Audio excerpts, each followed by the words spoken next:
माँ जी चाय लीजिए। बहू छोटी बहू कहाँ है? माँ जी पूनम पूनम तो पार्लर गई है। बहू ने मुझे बताया भी नहीं और अभी तो उसकी शादी को सिर्फ 1 ही महीना हुआ। हाँ माँ जी, वो देवर जी के साथ गई है। तुम्हें भी नहीं बताया छोटी बहू ने? नहीं माँ जी, देवर जी बता रहे थे कि उसे पार्लर लेकर जा रहे हैं। माँ जी अभी उसकी नई नई शादी हुई है, सीख जाएगी वो धीरे धीरे। बात वो नहीं है बहू, जब तेरा रिश्ता आया था मेरे राहुल के लिए तो सभी ने मुझसे यही बोला था कि तू शहर की है।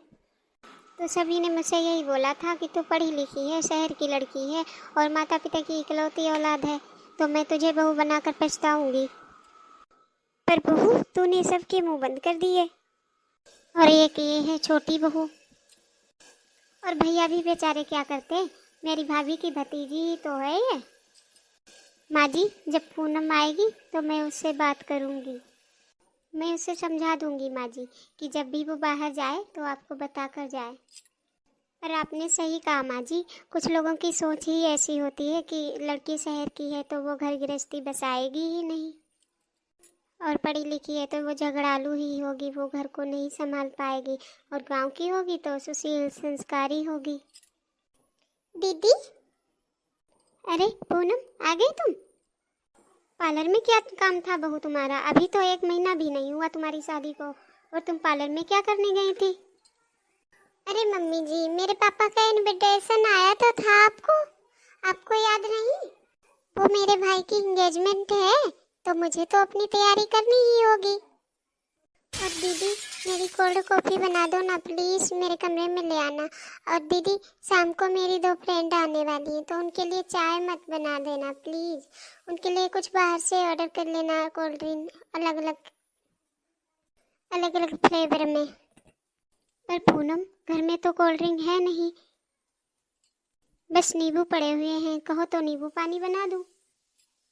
दीदी मम्मी जी वैसे भी आपसे सही गुस्सा करते हैं। अरे मैं अभी मार्केट से आ रही हूँ और घर में अगर कोई सामान नहीं है तो मुझे कॉल करके बता सकती थी ना। छोटी बहू ये क्या तरीका है अपनी जेठानी से बात करने का? और जितनी जिम्मेदारी बड़ी बहू की है घर संभालने की, घर की जरूरतों की देखने की, उतनी तुम्हारी भी है। तुम क्या बताकर गई थी बड़ी बहू को कि तुम मार्केट जा रही हो, या फिर मुझसे एक भी बार बताया?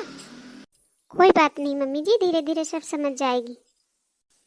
मैं जानती हूँ इन्होंने ही कान भरे हैं मम्मी जी के। इनके नाटक में मेरी सास आ सकती है, मैं नहीं। सोचा था देवरानी को छोटी बहन बनाकर रखूंगी, पर लगता है ये तो देवरानी बनने के भी लायक नहीं। पता नहीं क्यों छोटी बहू का व्यवहार मुझे ठीक नहीं लग रहा। अभी तो शादी को 1 महीना भी नहीं हुआ, अभी से जवाब देने लगी। दीदी आप हमेशा इतना ऑयली खाना क्यों बनाते हो? मेरे लिए तो कुछ सादा सा बना दिया करो। पूनम ये खाना बुआ जी के लिए है, बुआ जी आ रही है ना तुम्हारी मुंह दिखाई के लिए। कौन, आपकी बुआ जी? नहीं, पापा जी की बहन, हमारी बुआ सास। और उनको ना तीखा और चटपटा खाना पसंद है, इसीलिए पूड़ी कचौड़ी खीर सब कुछ उनकी पसंद का बनाया है आज। दीदी बुआ जी की पसंद का खाना बुआ जी खा लेंगी, और मेरे लिए तो कुछ सिंपल सा बना देना, दाल चावल वगैरह। बड़ी बहू, ओ छोटी बहू, लगता है बुआ जी आ गई। बुआ जी आ गई हैं, आ जाओ दोनों। जी माँ जी आई। बुआ जी मेरी मुंह दिखाई के लिए आई हैं। और यहाँ ससुराल में तो दीदी की तारीफ ही सब करते रहते हैं कि दीदी शहर की हैं, पढ़ी लिखी हैं। और आज मैं बुआ जी के सामने ये साबित करके रहूंगी कि दीदी शहर की होकर भी गंवार हैं, और मैं गांव की होकर भी कितनी मॉडर्न हूँ। आज मम्मी को पता चलेगा कि उनकी कौन सी बहू बेस्ट है।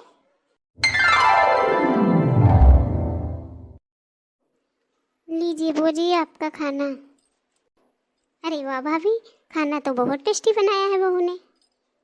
अरे दीदी, जब से मैंने इसे बताया है ना कि आप आ रहे हो, तब से सुबह से किचन में लगी हुई है। सारा खाना आपकी पसंद का बनाया है उसने। अरे दीदी, खीर भी है, वो भी लो ना। सच में बहू, खाना बहुत टेस्टी बना है। अच्छा भाभी, आपकी छोटी बहू कहाँ है? दिखाई नहीं दे रही। उसे भी बुला लो तो, ताकि मैं उसकी भी मुंह दिखाई कर लूँ। छोटी बहू, वो छोटी बहू। हेलो बुआ जी, नमस्ते। छोटी बुआ जी को नमस्ते नहीं, पैर छू कर आशीर्वाद लेते हैं। दीदी, आप तो पढ़ी लिखी गवार हो, है ना बुआ जी? आज के ज़माने में तो हेलो करते हैं, नमस्ते करते हैं। छोटी बहू, बेटा पैर छूकर बुआ जी का आशीर्वाद लेते हैं। क्यों मम्मी जी, नमस्ते करने से बुआ जी मुझे आशीर्वाद नहीं देंगी क्या?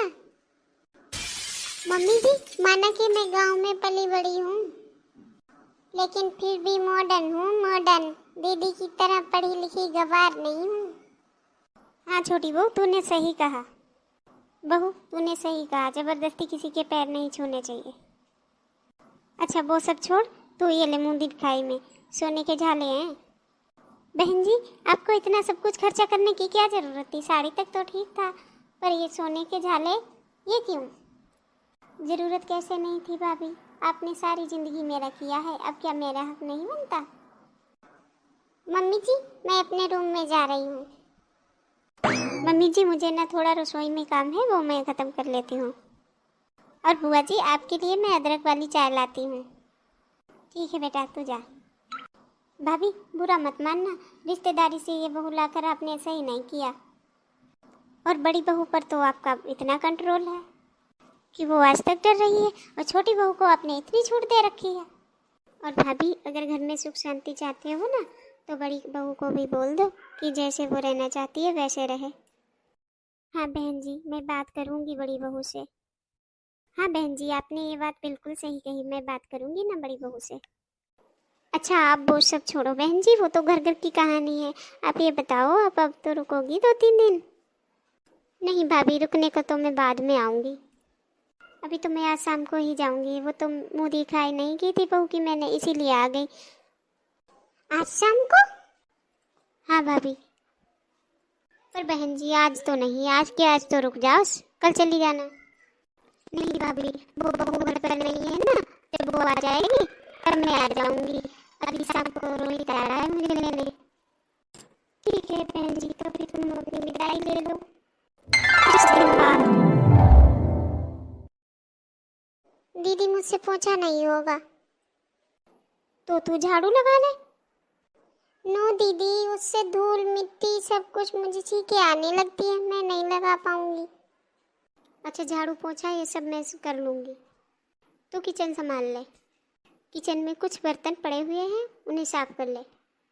दीदी, बर्तन तो मैंने अपने पापा के यहाँ भी नहीं धुले, तो मैं यहाँ कैसे धुल सकती हूँ? आप देख रही हैं मेरे नील कितने बड़े बड़े हैं, ये नहीं खराब हो जाएंगे क्या? पापा के घर में तो मैंने भी झाड़ू पोछा नहीं किया, ना ही कभी बर्तन धुले, पर यहाँ कर रही हूँ ना 5 साल से। देख छोटी, वो हमारा मायका था और ये हमारा ससुराल है। दीदी, क्यों ना हम एक काम वाली बाई रख ले? मम्मी जी कभी नहीं मानेंगी, घर में 2-2 बहुएं हैं और काम के लिए बाई लगाएं, जबकि 5 साल से मैं अकेले कर रही थी। दीदी, ये फालतू के काम होते हैं, झाड़ू पोछा बर्तन आप करते आ रहे थे तो आप ही करो, मुझसे तो नहीं होगा। सारे काम मेरे ही सर रखे हैं, मैं क्या अपने मायके से कामों की PhD करके आई हूँ? आज मैं माँ जी से बात करूँगी और कहूँगी हमारे काम का बंटवारा कर दो। सोचा था देवरानी को छोटी बहन बनाकर रखूँगी, पर ये